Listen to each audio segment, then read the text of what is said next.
she's sa school. Tsaka pa, boba flavored yun. Anong oras tayo mag-unbox? Mag-check ka muna. Okay, let's go. Let's go. So, we're going to unbox the pasalubong from My uncle, Tito Tom. saan siya galing? Taiwan. Taiwan. Okay, so mag-unbox tayo ng mga pasalubong ni Tom kay Butching at sa amin na rin from Taiwan. This is from Taiwan. It's a donut. Talaga ba? Sa Yes. Taiwan to galing? Yes! Oh, it looks good. Ang yung packaging, oh. Teka natin, paano natin. Look, it's Ito. a tiger and a sheep. Ba't isa na? Isa na lang yung laman. It's okay, Mom. We can share. You can share, no? It's okay. It's strawberry. Hindi naman ako mahilig sa strawberry. I like strawberry. And then, what's this? Oh, boba. it's a rice milk tea. Yes, you need to pour it in hot water. I always wanted to try that. Oo, syempre. So, we have roasted rice milk tea.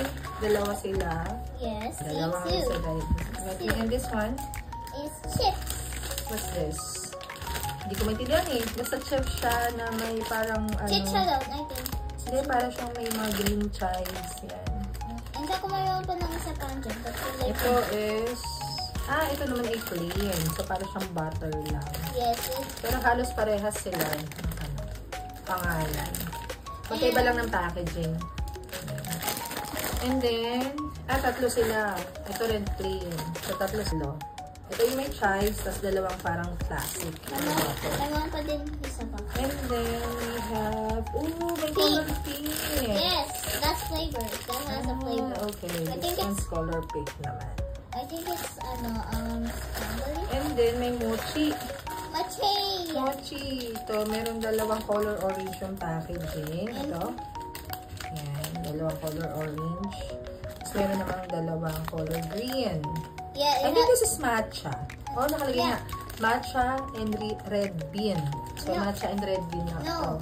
Ayan, nakalagay yung matcha and red bean. Natingan ko sa, Ayan, no, you read it. Matcha and red bean. Oh, diba? And this one is peanut flavor. Peanut flavor. I love peanuts kahit kumakating lalamunan ko dyan. Oh, And then we gummy! have fruit gummy, 4 pieces. Yes. Yay! It's so cute. So what will you say to Tito Tom? Thank you! Thank you. Thank you. Thank you Thank you. very much. Thank you. Yun lang.